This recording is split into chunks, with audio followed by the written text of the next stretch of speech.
some of the zone delineation stuff. If you are thinking about doing variable rate, I did a master's project with Evan, all based on delineating irrigation management zones. And I did that with Warren Helgeson and Angela Bedard on at the U of S. So my field site was, this is the field that Evan just showed on the NDVI image. I've got this 40 acres here, and this is, or in this, like in the healthier looking areas, it's a loam soil, and then there's wind-blown sand all over this field. Over here, or say down here, there could be 80 centimeters of pretty much pure sand sitting on top of the old soil. So it's like not exactly it's a bit of an oddball field, and there are a lot of similar fields like this around that area. Sort of came from some dunes that are south of there. And in this project, I have 50 sampling points along this transect here, which I measured available water holding capacity to 50 centimeters, and then I did a bunch of zone delineation methods to see if I could use them to indicate variability in available water holding capacity. So I went and collected my soil samples, did textures on them, and water retention. So to determine exactly how much that soil can hold. And this is a transect that I produced from that, and you can see that you sort of get these big sand ridges there on sort of those really unhealthy looking spots, and then it's actually a pretty nice soil in the middle. And so that sand, this right here is what like the yellow sand is. So it has this is permanent wilting point and field capacity. So there's really not much water holding capacity there, where some of the loamier soils all have quite a bit of available water holding capacity. So I used the EM38 to delineate these zones, or that's sort of the traditional method we are using. We use it for salinity, like I was talking about this morning, but it also measures that variability in soil texture, which you can then relate to available water holding capacity. And some of the issues with this sensor is that it does get a high response from salinity, and soil moisture, so you can get error in the data. And then the other method, I use NDVI and the thermal. I'm just going to talk about the NDVI today because they're fairly similar, but the thermal just works a little bit better, but it's also a lot less user-friendly. With the NDVI, I got the crop well established, well watered to around field capacity, and then let the field dry out and took images while it was drying out to see how far you really have to dry out your field to maybe get NDVI to indicate a variability in available water capacity. So I just wanted to talk about the different platforms for NDVI. So this is sort of the old NDVI data from a Landsat satellite. It's 30-meter resolution. This is a Sentinel. It got launched maybe 3 or 4 years ago, and then this is my UAV data. So very different spatial resolution there, and the Landsat is I think a 10-day return period, and Sentinel is 5 days. So you really get a lot more data from the Sentinel. And here's just some regressions here with the total available water holding capacity potential in the top 50 centimeters versus the NDVI values. And we get pretty similar results between the resolutions. But it's kind of obvious that you'd rather be working with something like this or this than this 30-meter resolution if you're trying to delineate zones. So here's just to talk about timing a bit.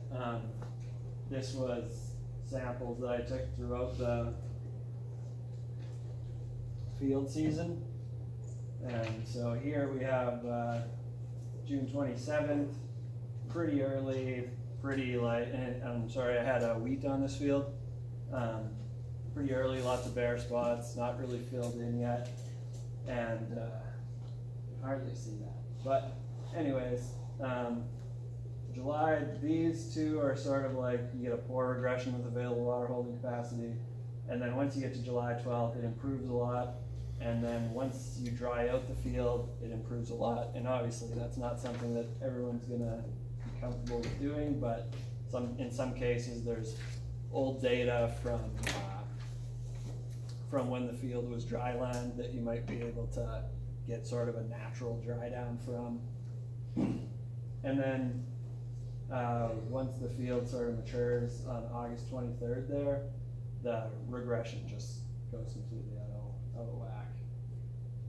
So this is my EM38 data, and so the brown is very low values, the blue is very high, and then the NDVI where the green's high and the red is low.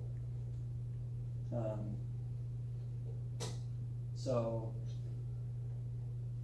we kind of, both methods, you see I just highlighted these really sandy spots. You get both methods identify those low available water holding capacity areas quite well, and they both read higher where you have a lot more available water holding capacity, where there's less of that surface sand, and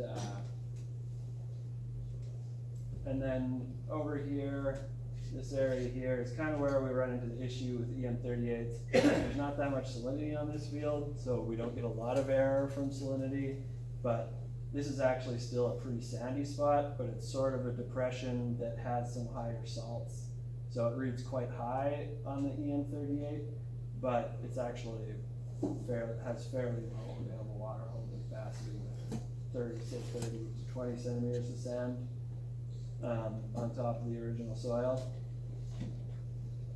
And then here's some actual zones that I delineated with some of this data. And keep in mind, this is my thesis is not finished yet. This is all preliminary. I kind of whipped some of this stuff together. So let me just explain exactly what's happening here. So I used a method in ArcGIS called isocluster that clusters like values together. So you sort of have this high NDVI with the moderate NDVI as the white and the low NDVI as the red. And then this is values of available water holding capacity from each one of those sites. So you see here that within each one of those zones, we have similar available water holding capacities grouped within those zones. So then you would use that. So essentially you're delineating your field into zones and using these other scheduling methods to treat those zones differently.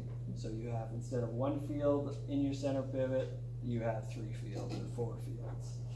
And then this is just showing that when you try to delineate 4 zones, you get less separation, kind of, and the zones sort of mix into one another, kind of. And with the EM38, it seems to work the best with 5 zones, just because these, you can see like the highest EM38 value isn't even represented in here, and that's just because that highest zone got clustered within the salinity values. So I did 5 zones there, so the 2 highest zones are kind of like salinity affected lands, and then the other ones are pretty good indications of what the available water holding capacity is like within each zone.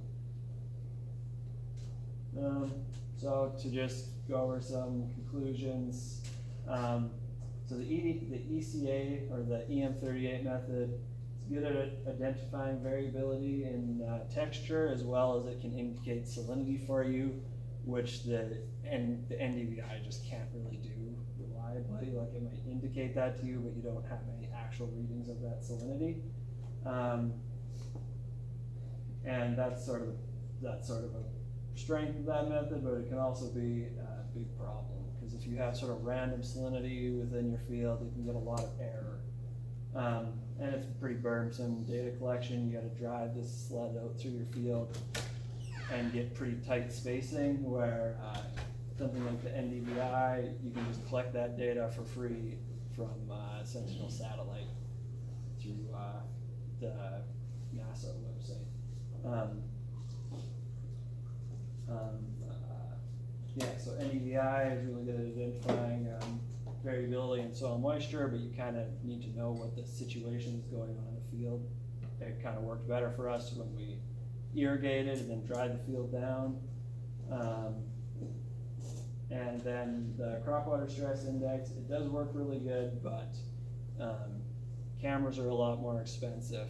It takes a lot longer to fly because the cameras are lower resolution, so you have more chances of cloud air getting in there. With thermal, clouds can be a very big influence on that canopy temperature, and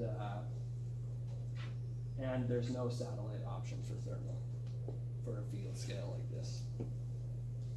And that's all I got for that. If there's any questions. Yep, Gary?